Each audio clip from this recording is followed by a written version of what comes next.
नमस्ते। चलिए सीधे आज के इस गहरे विश्लेषण में उतरते हैं।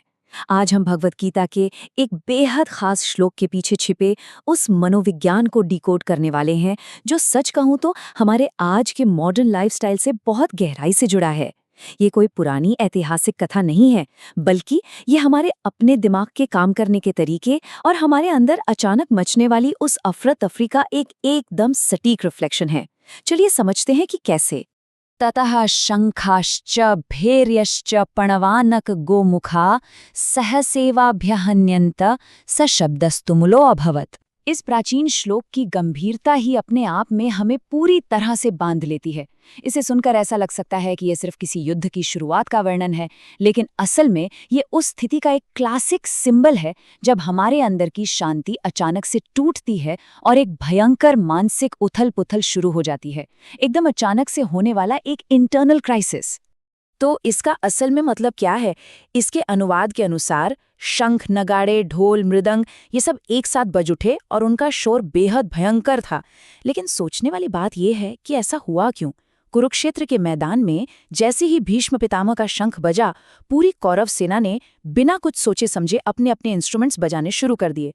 उन्होंने ऐसा कोई रणनीति के तहत नहीं किया था, बल्कि अपनी गहरी असुरक्षा और अंदर की घबराहट को छिपाने के लिए किया था। इस एक छोटी सी घटना ने ना एक बहुत ही अनियंत्रित और विशाल चेन रिएक्शन को जन्म दे दिया। और ये चीज बहुत ही शानदार तरीके से दर्शाती है कि कैसे प्राचीन कुरुक्षेत्र का वो भयानक शोर आज की हमारी मेंटल क्लटर यानी मानसिक उलझन और कॉग्निटिव ओवरलोड से बिल्कुल मेल खाता है। एक तरफ वो शोर है जहां अपनी असुरक्षा को छुपाने के लिए हथियार और वाद्य यंत्र बज रहे हैं, और दूसरी तरफ हमारे दिमाग में एक साथ चलने वाले हजारों विचारों का भारी बोझ है। ये तुलना हमें एकदम साफ दिखाती है कि तनाव की स्थिति में इंसान के दिमाग का रिस्पॉन्स सदियों से बिल्कुल एक जैसा ही रहा है। चलिए अब इस साइकोलॉजिकल चेन रिएक्शन को थोड़ा ब्रेक डाउन करके समझते हैं। पहला स्टेप, कोई एक नेगेटिव विचार आता है और वो पहले शंखनाद की तरह हमारी इनसिक्योरिटी को ट्रिगर कर देता है। हमारा दिमाग तुरंत एक डिफेंस मैकेनिज्म या रक्षात्मक मुद्रा में आ जाता है। दूसरा स्टेप, इसके तुरंत बाद हमारे अंदर दबे हुए अनगिनत डर और चिंताएं एक्टिवेट हो जाती हैं। और फिर आता है तीसरा स्टेप, हमारे ईगो से जुड़ा हुआ ओवरथिंकिंग का एक ऐसा भयानक तूफान शुरू होता है जिसे कंट्रोल करना लगभग नामुमकिन सा लगने लगता है। अब इस प्राचीन कॉन्सेप्ट को अपनी आज की कॉर्पोरेट लाइफ से जोड़कर देखते हैं। ये बहुत ही दिलचस्प है। अक्सर ऐसा होता है कि ऑफिस में किसी प्रोजेक्ट में कोई बहुत ही छोटी सी गड़बड़ हो जाती है, लेकिन उसके जवाब में क्या होता है? पूरी टीम में एक भयानक पैनिक और हड़कंप मच जाता है।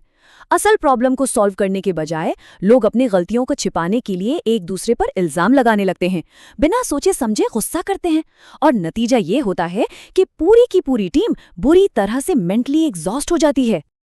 आज के इस डिजिटल एरा में इन्फॉर्मेशन की ये जो लगातार बमबारी हो रही है ना, ये हमारी सही फैसला लेने की क्षमता को पूरी तरह से तबाह कर देती है।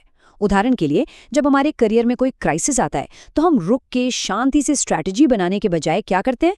हम घबराहट में आंख बंद करके हर किसी से सलाह मांगने लगते हैं, सोशल मीडिया पर दूसरों की सक्सेस देखकर खुद पर बेवजह का भारी प्रेशर डाल लेते हैं, और हमारी डिसीजन मेकिंग पावर बिल्कुल खत्म हो जाती है।